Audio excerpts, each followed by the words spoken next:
በስመ አብ ወወልድ ወመንፈስ ቅዱስ አሃዱ አምላክ አሜን።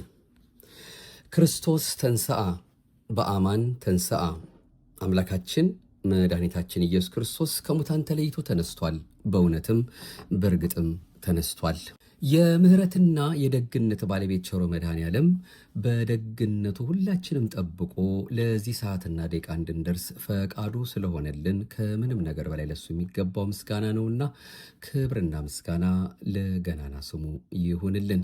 ርርተ ህሊና ርርተ ልቦና አንዳችም ነውር የሌለባት የመድኃኔ ዓለም እናቱ መብርሃንም የእናትነት ፍቅሯ ስላልተለየን ቃል ኪዳኗ ሁልጊዜም አብሮን ስላለ ስሟ የከበረ የተመሰገነ ይሁን። የቅዱሳን አምላክ ለዛሬም በማህደረ ተዋህዶ እንደ ኦርቶዶክሳዊ ተዋህዶ ቤተክርስቲያናችን እምነት ስርዓትና ትውፊት በምንከታተለው በዚህ መንፈሳዊ የዩቱብ አገልግሎታችን ሊያስተምረን የፈቀደውን ከሊዳው ሰማዕት ከቤሩት ኮከብ ከተርሴስ ፀሐይ ከቅዱስ ጊዮርጊስ በዓለ ዕረፍቱ ጋር በተያያዘ ልንሰማው የሚያስፈልገንን የሚያዝያ 23 ሰማዕትነቱን የፈጸመበትን ታላቁን በዓል ምክንያት በማድረግ የምናደምጠውን እንዲህ እንከታተላለን።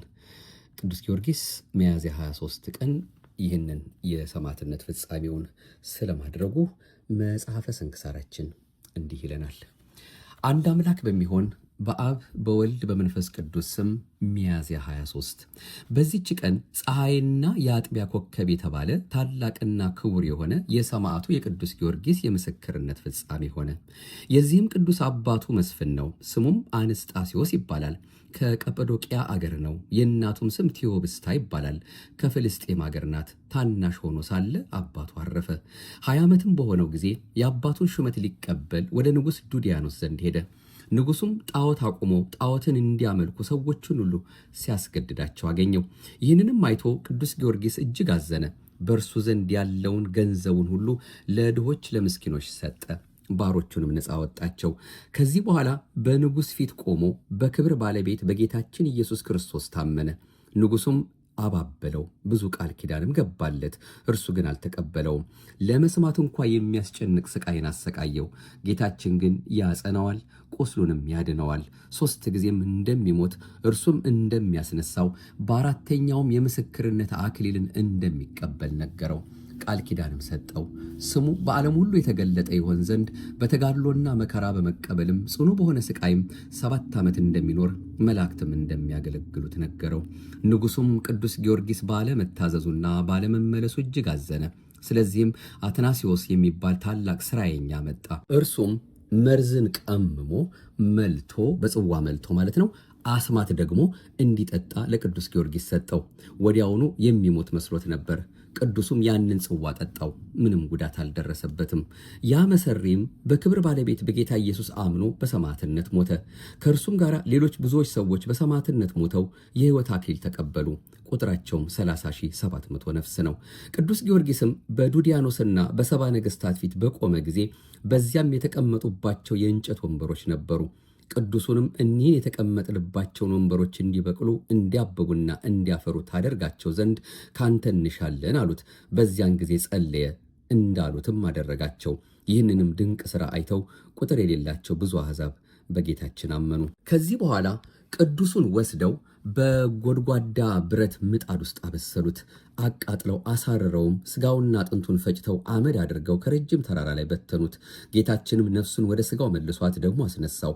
ወደ ነገሥታቱም ተመልሶ በክብር ባለቤት በጌታችን ኢየሱስ ስም ሰበከ።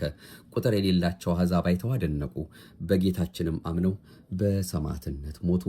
ነገሥታቱም ደግሞ ሙታኖችን ብታስነሳ አምላክህ እውነተኛ አምላክ እንደሆነ እናውቃለን፣ በእርሱም እናምናለን አሉት። ቅዱሱም ጸለየ። ከጉድጓድም ውስጥ ወንዶችና ሴቶች ጎልማሶችንም አስነሳላቸው። እነዚያም በክብር ባለቤት በጌታችን ስም አስተማሩ፣ የገሃነምንም ወሬ ተናገሩ።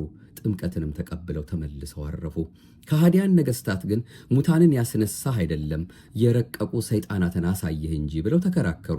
ከዚያም ከጭንቀታቸው ብዛት የተነሳ ከአንዲት ድሃ ሴት ዘንድ አስጠበቁት። እርሷም እንጀራ ልትለምንለት ወጣች። የእግዚአብሔርን መልአክ በላዩ ከበጎ ነገር ሁሉ የተመላ ማዕድን አቀረበለት።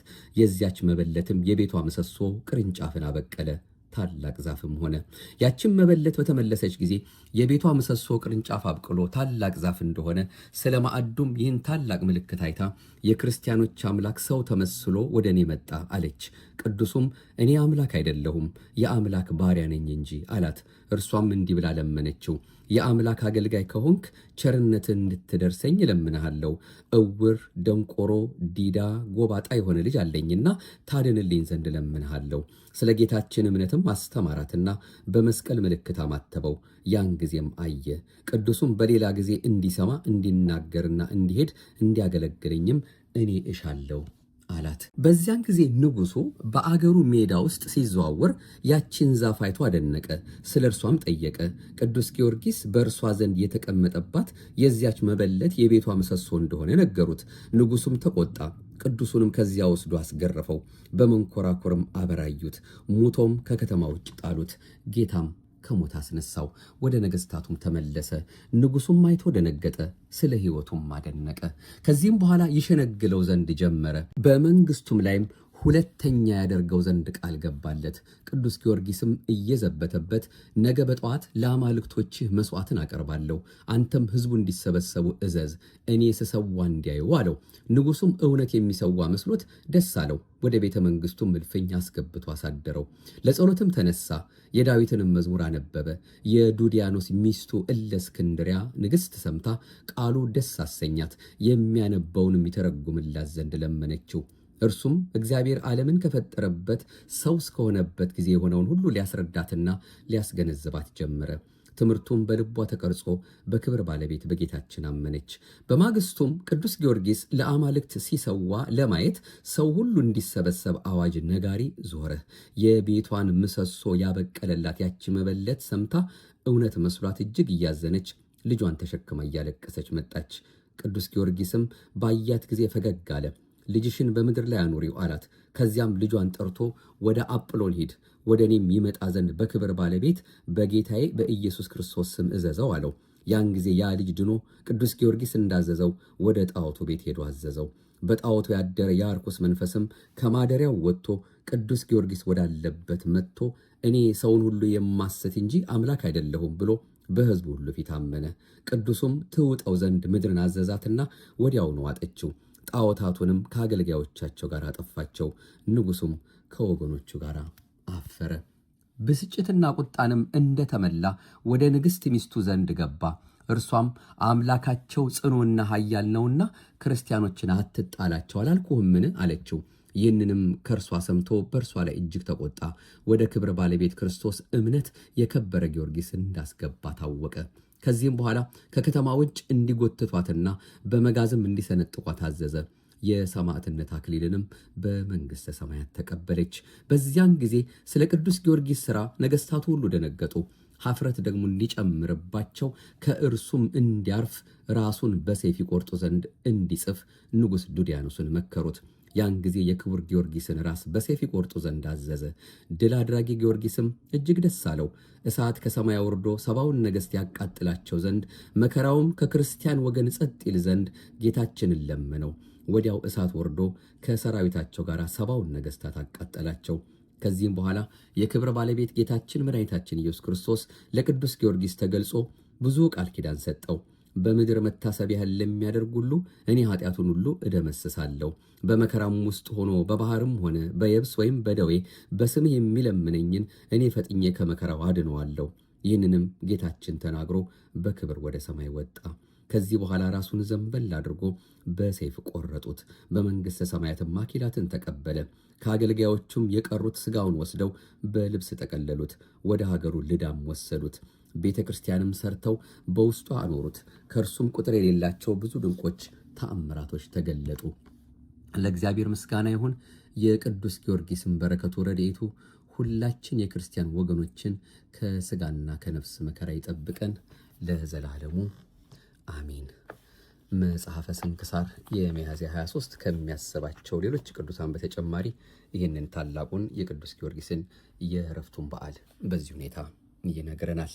ሁለት ነገሮችን እናክልና ይህንኑ የቅዱስ ጊዮርጊስን መታሰቢያ እንደሱ እንደ አምላካችን ፈቃድ ወደ ልባችን እንዲያደርስልን እየተማጸን የተከታተልነውን ጠቅለል ለማድረግ እንሞክራለን። ሊቀ ሰማዕታት ስለመባሉ ቅዱስ ጊዮርጊስ የጌታችን የኢየሱስ ክርስቶስ እውነተኛ ሰማዕት ቅዱስ ጊዮርጊስ ከተወለደበት ቀን ጀምሮ ለሰማዕትነት እስከተጠራበት የኖረውን ሕይወት በሰማዕትነቱ የፈጸመውን ድንቅ ሥራ ረቂቅ የሆነውን የተጋድሎውን ታሪክ በዝርዝር ማቅረብ ከባድ ነው። ይሁንና በዘመነ ሰማዕታት በማኅበረ ሰማዕታት ውስጥ ታላቁን ገድል የተጋደለ ለክብር አክሊል የተመረጠ በመሆኑ የክብር ባለቤት ጌታችን ኢየሱስ ክርስቶስ ከፍተኛውን የሊቀ ሰማዕትነትን ማዕረግ ሰጥቶታል። በሰማዕታት መካከል ከፍ ከፍ አድርጎታል። ከሴቶች ልጆች ዮሐንስ መጥምቅን የሚበልጠው እንደሌለ ሁሉ በማኅበረ ሰማዕታት መካከልም ቅዱስ ጊዮርጊስን የሚመስለው የሚተካከለው እንደሌለ መስክሮለታል። ባሕረ ጥበባት ቅዱስ ያሬድም ሲመሰክርለት ስለ ክርስቶስ ፍቅር መልካሙን ገድል የተጋደልክ ብፁዕ ጊዮርጊስ ስልጣንን ተሰጠለት፣ ምድርን ረገጠ፣ ሙታንን አነሳ፣ በክርስቶስ ጸጋ ወደ ገነት አስገባቸው በማለት ታላቁ ሰማዕት ቅዱስ ጊዮርጊስ ከተጋድሎ ብዛት የተነሳ ከፈጣሪው ሰማያዊ ስልጣንን እንደተቀበለ አስገንዝቦናል። ቅዱስ እስጢፋኖስ ከጌታችን ቀጥሎ ከሐዋርያት አስቀድሞ ሰማዕትነት በመቀበል ቀዳሚ እንደተባለ ሁሉ ቅዱስ ጊዮርጊስም በሰማዕታት ማኅበር ውስጥ ቀዳሚ ተብሏል። ቅዱስ ጊዮርጊስ የደረሰበትን ጸዋትወ መከራ ሁሉ በፍጹም እምነት ተቀብሎ በድል በመወጣቱ የልዳ ፀሐይ የፋርስ ኮከብ ተብሎ ተጠርቷል። ሊቁ ቅዱስ ያሬድ አሁንም ይህንኑ ሲያነሳ ይህ ሰው ጻድቅና የዋህ መፍቀሬ ነግድ ሙታንን ያስነሳል፣ አጋንንትን ያወጣል፣ ለምጻሞችን ያነጻል፣ ጊዮርጊስን በማመን የክርስቶስ ምስክር የሆነ የጽድቅ ፀሐይ ጊዮርጊስ እንደ ኮከብ ብሩህ ነው ሲል መስክሮለታል። ስለ በዓለ ዕረፍቱ በመጨረሻም ብዙ ተጋድሎዎችን ለ7 ዓመታት ከፈጸመ በኋላ ንጉሡ የቅዱስ ጊዮርጊስን ራስ በሰይፍ እንዲቆረጥ አዞ ወደ መሰየፊያው ቦታ ሲሄድ እሳት ከሰማይ ወርዶ ከላይ እንዳየነው 70ውን ነገሥታት ያቃጥላቸው ዘንድ መከራውም ከክርስቲያኖች ጸጥ ይል ዘንድ ጸለየ። ወዲያውኑ እንግዲህ እሳት ከሰማይ ወርዶ 70 ነገሥታትን አቃጥሏቸዋል። ባሕረ ጥበባት ቅዱስ ያሬድ እንዲህ ሲል እንደመዘገበው በነገሥታት ፊት የሰማዕት ቅዱስ ጊዮርጊስ በሰይፍ መቆረጡ ዛሬ ተጻፈ። ጊዮርጊስ ጸለየ፣ በእሳት አቃጠላቸው። በእውነት ጊዮርጊስ ኃይልን የሚያደርግ ኃያል ነው ሲል ተናግሯል። ክብር ይግባውና ጌታችን መድኃኒታችን ኢየሱስ ክርስቶስ ለቅዱስ ጊዮርጊስ ብዙ ቃል ኪዳን ከሰጠው በኋላ በክብር ወደ ሰማይ ወጣ። ከዚያም ፊቱን ወደ ምስራቅ መልሶ ራሱን ዘንበል አድርጎ ሚያዝያ 23 ቀን በሰይፍ ቆርጠውት የሰማዕትነትን አክሊል ተቀዳጅቷል። ከአገልጋዮቹ መካከል የቀሩት ሥጋውን ወስደው በንጹሕ ልብስ ጠቅልለው ወደ ሀገሩ ልዳ በመውሰድ ቤተ ክርስቲያን ሰርተው በውስጡ አኖሩት። ቤተ ክርስቲያኑን ብዙ ታምራት ተገልጠዋል። የሰማዕታት አለቃ ቅዱስ ጊዮርጊስ በመጨረሻይቱ ሰዓት የተናገራትን ቃል ቅዱስ ያሬድ እንዲህ ሲል በዜማ ገልጦታል። ቅዱስ ጊዮርጊስ እንዲህ ሲል ለመነ። አቤቱ ኢየሱስ ክርስቶስ ወይ እጠራሃለሁ። አቤቱ ጌታዬና አምላኬ ነፍሴን አትተዋት። ይህን ብሎ ገድሉን ፈጸመ። በመልካምና በሰላም ወደ ማረፊያው ገባ በማለት ተናግሯል። ሊቁ አያይዞም ክርስቶስን የወደደው ምስክር የሆነው ዘንድ ነፍሱን የሰጠ ንዑድ ክቡር ኃያልና ተጋዳይ ጊዮርጊስ በትዕግስቱ ገድሉን ፈጸመ በማለት ሊቀ ሰማዕታት ቅዱስ ጊዮርጊስ የጀመረውን ተጋድሎ በትዕግስት መፈጸሙን መስክሮለታል። ዳግመኛም ይህንኑ ደግሞ አባታችን ቅዱስ ጊዮርጊስ እንዲህ ሲል ለመነ።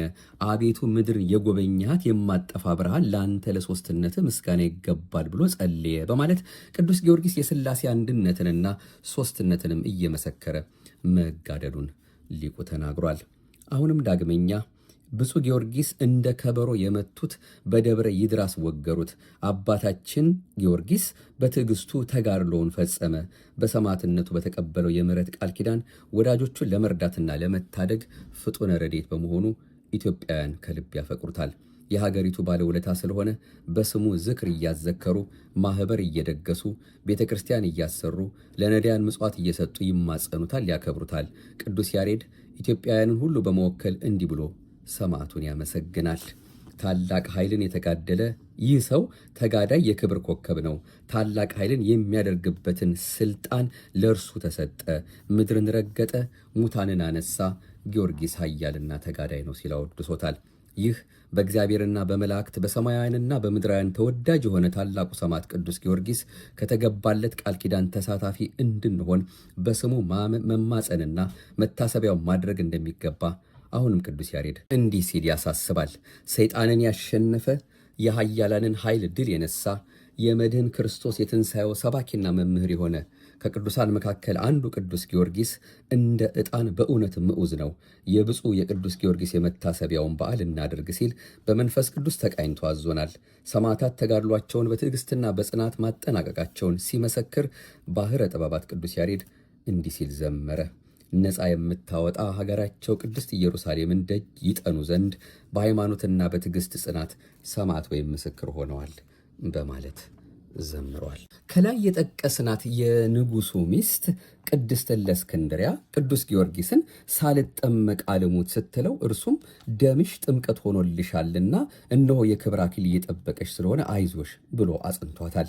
በመጨረሻም ቅዱስ ጊዮርጊስ ከጌታችን መድኃኒታችን ኢየሱስ ክርስቶስ ዘንድ ታላቅ ቃል ኪዳን ከተቀበለ በኋላ በ27 ዓመቱ በሚያዝያ 23 ቀን ሰማዕትነቱን ፈጽሟል። አንገቱም ሲቆረጥ ውሃ ደምና ወተት ወጥቷል። ከስጋውም እጅግ ብዙ አስገራሚ ተአምራት ተፈጽመው ታይተዋል።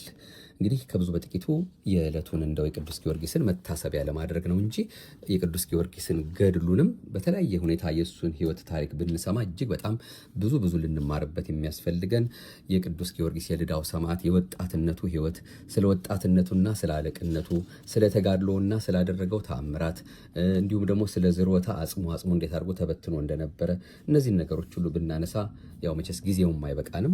ግን በዓሉ በታላቅ ክብር የሚታሰብ ሰማዕትነትን የፈጸመበት 3 ጊዜ ሞቶ የተነሳ አምላኩ እያጸናው አምላክ ጊዮርጊስ እርዳኝ፣ አምላክ ጊዮርጊስ እርዳኝ፣ አምላክ ጊዮርጊስ እርዳኝ ብሎ 3 ጊዜ የለመነኝም እኔም እምርልሃለሁ ብሎ በእውነት በብዙ መልኩ ቃል ኪዳን የገባለት ለአምላኩ የታመነ ምስክር የቅዱስ ጊዮርጊስን ታላቁን በዓል ስለምናስብ በዚህ መልኩ እኛም ይህንኑ በዓል ጠቆም አድርገን በረከቱን ተሽቀዳድመን ለመያዝ ብለን ነው እንግዲህ አምላካችን ደጅ ጠንተን ይህን የተከታተል ነው። የቅዱስ ጊዮርጊስ የሊቀ ሰማዕታት የኢትዮጵያ ገበዝ የልዳው ኮከብ የዚህ ታላቅ ሰማዕት በረከቱ በሁላችንም ላይ ተትረፍርፎ ይድረሰን። ከበዓሉ ረድኤት በረከትን ያሳትፈን። እንግዲህ እናንተም እንደ እግዚአብሔር ፈቃድ በምታገኙት አጋጣሚ ሁሉ ይህንኑ በዓል በተለያየ ሁኔታ የሚነገረውን የሚሰበከውን ስብከት እንድትሰሙ ከወዲሁ ለመጠቆም እንወዳለን። ገድሉ መስማት ለምትፈልጉ ደግሞ እዚሁ ማህደረ ተዋህዶ ላይ የሙሉ ገድሉ ማለት ነው በክፍል አድርገን አድርሰናችኋል። ከዚህ ቀደም ማለት ነው ፕሌሊስት ላይ ወረድ ብላችሁ ብትፈልጉ የቅዱስ ጊዮርጊስ ገድል የሚል አለ፣ የተክለ ሃይማኖት ገድል አለ፣ የቅዱስ ገብረ መንፈስ ቅዱስ ገድላቸው አለ። እነዚህ ሁሉ በጊዜው ጊዜ እየሰማን እንግዲህ እንድንጠቀምበት በማሰብ ነው የተቀመጠው። ስለዚህ አንዱን ወሰድ አድርጋችሁ ወደ መጨረሻው አካባቢ እረፍቱ ያለበትን አምላካችን በእውነት በቸርነቱ በሰማዕቱ ላይ አድሮ በልባችን ውስጥ ሊያሳድር የወደደውን ነገር እንዲያሳድርልን በበለጠ እየጸናን እንድንከታተለው ያስፈልገናል። ቅዱስ ጊዮርጊስ አማለደን ከመድኃኔዓለም አስታረቀን፣ ማረን ይቅር አለን ይቅር አለን፣ አማኑኤል ታረቀን። ሹመት ለመፈለግ ቅዱስ ጊዮርጊስ ነገሥታት ዘንድ ሄዶ ቅዱስ ጊዮርጊስ ሹመት ለመፈለግ ቅዱስ ጊዮርጊስ ነገሥታት ዘንድ ሄዶ ቅዱስ ጊዮርጊስ ጣዖት ሲያመልኩ አየ ቅዱስ ጊዮርጊስ አምላኩ ተክዶ ቅዱስ ጊዮርጊስ አማለደን ከመድኃኔዓለም አስታረቀን፣ ማረን ይቅር አለን አማኑኤል ታረቀን። ክርስቲያን ነኝ የሚል ቅዱስ ጊዮርጊስ በዓለም ሁሉ ጠፍቶ ቅዱስ ጊዮርጊስ ክርስቲያን ነኝ የሚል ቅዱስ ጊዮርጊስ በዓለም ሁሉ ጠፍቶ ቅዱስ ጊዮርጊስ እኔ አምናለሁ አለ ቅዱስ ጊዮርጊስ የአምላኩን ስም ጠርቶ ቅዱስ ጊዮርጊስ አማለደን ከመድኃኔዓለም አስታረቀን፣ ማረን ይቅር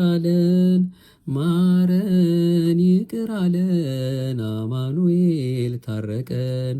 ተፈጭቶ ተደቆ ቅዱስ ጊዮርጊስ ደብረ ይድራስ ሳለ ቅዱስ ጊዮርጊስ ተፈጭቶ ተደቆ ቅዱስ ጊዮርጊስ ደብረ ይድራስ ሳለ ቅዱስ ጊዮርጊስ እጽዋቱ ሁሉ ቅዱስ ጊዮርጊስ ጊዮርጊስ ጊዮርጊስ አለ ቅዱስ ጊዮርጊስ ቅዱስ ጊዮርጊስ አማለደን አማለደን ከመድኃኔ ዓለም አስታረቀን ማረን ይቅር አለን ማረን ይቅር አለን አማኑኤል ታረቀን የመቅጫው መሳሪያ ቅዱስ ጊዮርጊስ በዓይነት ተደቅኖ ቅዱስ ጊዮርጊስ የመቅጫው መሳሪያ ቅዱስ ጊዮርጊስ በዓይነት ተደቅኖ ቅዱስ ጊዮርጊስ እኔ አልፈራም አለ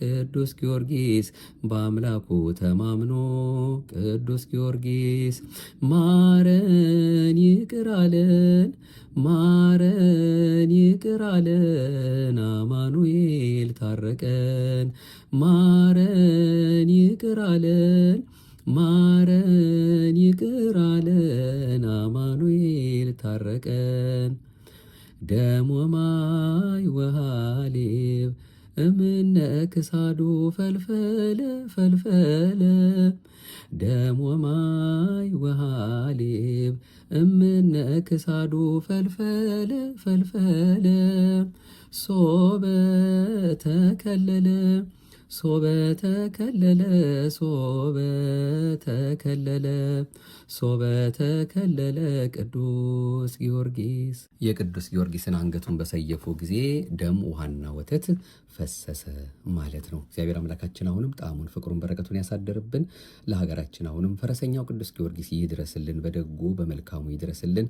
የኔንም የእናንተንም መጨረሻ እሱ ጸንቶ ለእኛ ይህን የመሰለ ታላቁን ትምህርት የሰጠን ገና በወጣትነቱ አምላካችንን ጠርቶ በሱ ተማምኖ ተጋድለውን የፈጸመውን የሊቀ ሰማዕታት የቅዱስ ጊዮርጊስን በረከቱን አሳድሮብን እኛንም መጨረሻችንን እሱ አምላካችን እንዲያሳምርልን ከጽናቱ ተካፋይ እንዲያደርገን ጥበቃው እንዳይለየን የመድኃኔዓለም እሱን ያጸና የፍቅር አምላክ የትንሣኤው ጌታ የቸሩ አምላካችን የተቀደሰ ፈቃዱ ይሁንልን። አሁንም ቅዱስ ጊዮርጊስ ታምነ ነው አማልደን አስታርቀን ቁምልን ድረስልን በምንልበት ቦታ ሁሉን ይደርስልን። የልባችን መሻት መልካሙን ነገር ሁሉ ቸሩ መድኃኔዓለም ስለ ሰማዕቱ ብሎ እንዲፈጽምልን ፈቃዱ ይሁንልን። እማምላክ ወላዲት አምላክ የእናትነት ፍቅሯ አኪለ ጊዮርጊስ ለሁላችንም ይሁንልን። አሜን። ይቆየን። ማህደረ ተዋሕዶን ነበር ስናደምጥ የቆየነው እንደ ኦርቶዶክሳዊት ተዋሕዶ ቤተክርስቲያናችን እምነት ስርዓትና ትውፊት ከተለያዩ ምንጮች እያመጣን የምንከታተለውን የዛሬውን መርሃ ግብራችንን ምንጮቻችን ከላይ እንዳየነው መጀመሪያው መጽሐፈ ስንክሳር ነው። ከዚያ ደግሞ ኆኅተ ስብከት ቅዱስ ያሬድ ቅጽ 2 በሊቀ ጉባኤ ጌታሁን ደምፀ እንዲሁም በተመሳሳይ ስም የሚጠሩ ቅዱሳንን የያዘው መዝገበ ቅዱሳን የተባለው መጽሐፋችን ነው። አዘጋጅ ገብረ ሥላሴ ናቸው። ለሁሉም መድኃኔዓለም ኢየሱስ ክርስቶስ በእውነት የሕይወትን ቃል ያሰማልን፣ በዕድሜ በጸጋ ይጠብቅልን። እኛንም በሃይማኖት አጽንቶ በምግባር አቅንቶ ከገቡ መውጣት ካገኙ ማጣት የሌለባትን መንግስቱን ለመውረስ የሚያበቃ መልካሙን ስራ እንድንሰራ የቸርነቱን ስራ ለሁላችንም እንዲያበዛልን ኃይለ ብርታት እንዲሆነን መንገዱን እንዲያሳየን እሱ በትንሣኤው ብርሃን እንዲያመላልሰን አምላከ ቅዱሳን አምላከ ሰማዕታት ፈቃዱ ከሁላችን ጋር ይሁንልን። አቤቱ አንተን መፍራትን በልቦናችን በጎ አምልኮትህንም በህሊናችን ጨምር። ክብር ምስጋና ይሁን ለአብ፣ ክብር ምስጋና ይሁን ለወልድ፣ ክብር ምስጋና ይሁን ለመንፈስ ቅዱስ ዛሬም ዘወትርም ለዘላለሙ አሜን። ይህን የምታደምጡ ሁሉ እንግዲህ ለሚያደምጡ ማዳረሳችሁን ማካፈላችሁን አትርሱብን። እናንተም ብትችሉ ሰብስክራይብ አድርጋችሁ መርሃ ግብሮቻችንን እንድትከታተሉ ከወዲሁ በአጽንኦት መልእክታችንን ማስተላለፋችንን መናገራችንን ለእናንተ ማሳወቃችንን አሁንም በዚሁ አጋጣሚ እንገልጻለን። ይቆየን። የቀጠሮ ሰዎች ይበለን። ሰላም እግዚአብሔር ከሁላችን ጋር ይሁን። አሜን።